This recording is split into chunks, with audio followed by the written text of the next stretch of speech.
कवि सम्मेलन देख देख के घर की शीला देवी को शेर और शायरी का बुखार चढ़ गया था। अब वो सीधे मुंह किसी को जवाब ही नहीं देती थी। उनके पति और उनका बेटा तो काम करने घर से बाहर चले जाते थे और उनकी शायरी झेलनी पड़ती थी बहू रेणु को। अब सास बोलती नहीं, अर्ज करती थी, संदूक पे रखी संदूक, संदूक में रखे झुमके, बहू झुमके निकाल के दे मेरे, कहाँ लगा रही है ठुमके। माँ जी, झुमके तो आपके निकाल दूंगी मैं, लेकिन आपके दिमाग से ये शायरी का भूत कैसे निकलेगा?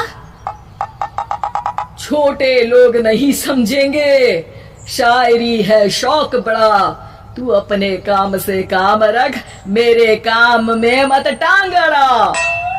शौक अलग बात है, लेकिन हर चीज में अपना शौक डाल देने से जग हंसाई हो सकती है सासू माँ। अरे मैं हूँ एक नंबर कलाकार, कोई ऐसी वैसी बला नहीं, तुम घर के कामों में उलझी, समझोगी मेरी कला नहीं। ठीक है माँ जी, आप नहीं समझती तो कोई बात नहीं, लाओ मैं आपके झुमके ही निकाल कर दे देती हूँ। बहू सास के झुमके निकाल कर देती है और वहाँ से चली जाती है। शाम को बहू अपने पति से शिकायत करती है, सुनिए जी, आप माँ को कुछ समझाते क्यों नहीं? अरे क्या समझाना है माँ को? अरे अपनी शायरी थोड़ी कम करे ना। अरे तुमको उनकी शायरी से क्या दिक्कत है? अरे मुझे नहीं, पर पड़ोस में सब लोग हंसते हैं, कहते हैं बुढ़ापे में लोग सठिया जाते हैं, लेकिन शीला जी तो शायर हो गई हैं। अरे लोगों का काम है कहना, लोगों की बातों का क्या टेंशन लेना। अरे वाह, मैंने भी शेर कह दिया, वाह वाह वाह। देख लो, तुमसे किसी ने कहा नहीं और तुम्हारे सामने कोई माँ की बुराई नहीं करता तो तुमको फर्क नहीं पड़ रहा।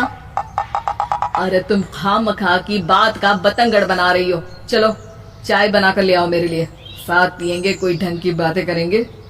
रेणु चाय बनाने लगती है। पहले वो अपने पति को चाय देती है, फिर सास को और आखिर में अपने ससुर को। लेकिन वो देखती है कि ससुर जी कुछ परेशान से हैं। क्या हुआ ससुर जी, कोई बात हो गई है क्या? अरे तेरी सास बात बात पे शायरी करती है। कल मैंने पूछा कि खाना खाया तो तेरी सास ने क्या जवाब दिया पता है? अरे गलती की और आरोपी ने कोड़े खा लिए फटाफट, खाना तो नहीं पर पकोड़े खा लिए झटाझट। अब बता क्या जवाब दूं इस बात का? वो तो सभी से शायरी में ही बात कर रही हैं, मुझे भी समझ में नहीं आता कि क्या करूं मैं। बेटा उसको उसी की भाषा में जवाब देना पड़ेगा। मैं तो आम बातचीत में भी उसके सामने कुछ नहीं बोल पाता, शायरी में क्या बोलूंगा भला।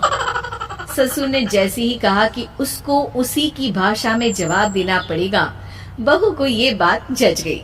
अगले ही दिन वो शायरी की कुछ किताबें लेकर आई और शायरी की प्रैक्टिस करने लगी ताकि सास को उन्हीं की भाषा में जवाब दे सके।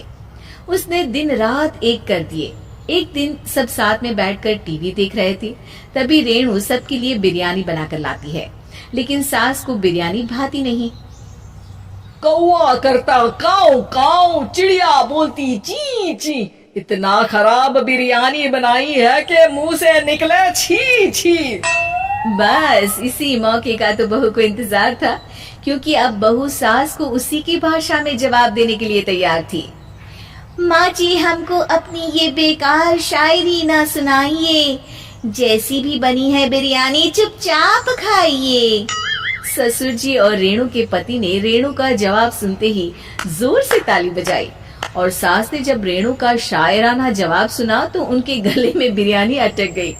बहू ने एक और शायरी का तीर छोड़ा।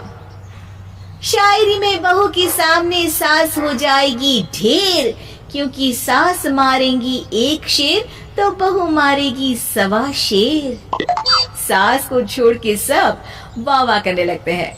आज पहली बार सास को नहले पे दहला मिला था और रेणु ने सास का मुंह चुप करा दिया था। अगले दिन रेणु का पति उससे कहता है, अरे वाह, तुमने तो माँ की बोलती बंद कर दी, मजा आ गया। अब मेरे लिए कुछ बना दो, खाकर मैं काम पर चला जाऊं।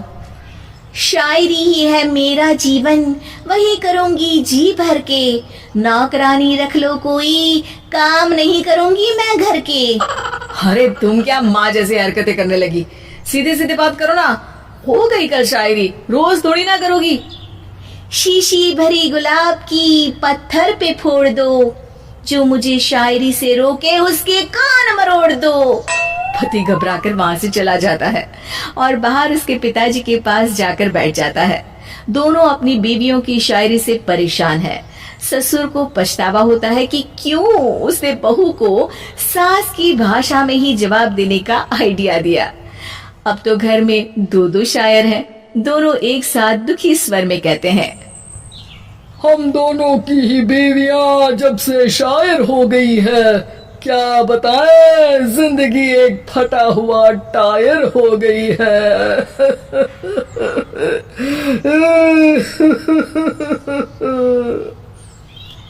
हम दोनों की ही बीवियां जब से शायर हो गई है, क्या बताए जिंदगी एक फटा हुआ टायर हो गई है।